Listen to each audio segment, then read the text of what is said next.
இந்த make book பல நாள் சும்மா கிடந்ததுக்கு அதே டைம் சார்ஜருக்கு மிஸ் ஆகிடுச்சு. சரி ஆன் பண்ணி கொடுங்க அப்படின்னு சொல்லிட்டு நம்ம கையில் கொடுத்துருக்காங்க. இதில் இந்த மாதிரி மேக்னெட்டிக் சார்ஜர் கொடுத்துருக்காங்க. போட்ட உடனே மஞ்சள் கலர் லைட் இருக்குது, அப்புறம் சிவப்பு கலர் லைட் இருக்குதுன்னா சார்ஜ் ஏகுதுன்னு அர்த்தம். நம்ம ஆன் பண்ணி பார்ப்போம்.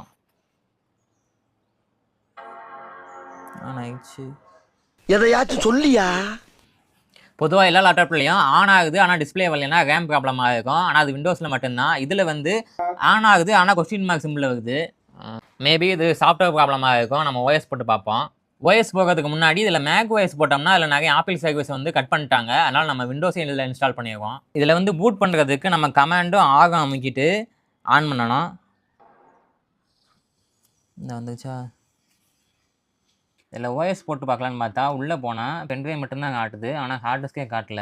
ஹார்ட் டிஸ்கே இப்போ போச்சு போல். இதுக்கு செட் ஆகிற மாதிரி ஒரு எஸ்எஸ்டி வந்து நம்மக்கிட்ட இருக்குது. நம்ம இதை போட்டு இதில் ஓஎஸ் போட்டு பார்ப்போம். இந்த பென்ட்ரைவில் விண்டோஸ் 10 இருக்குது. இதை வந்து நம்ம இதில் மாட்டிக்குவோம்.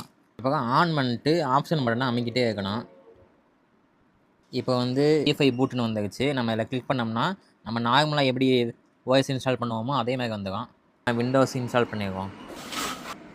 ஃபைனலாக மேக் புக்கில் விண்டோஸ் ஓஎஸ் போட்டாச்சு.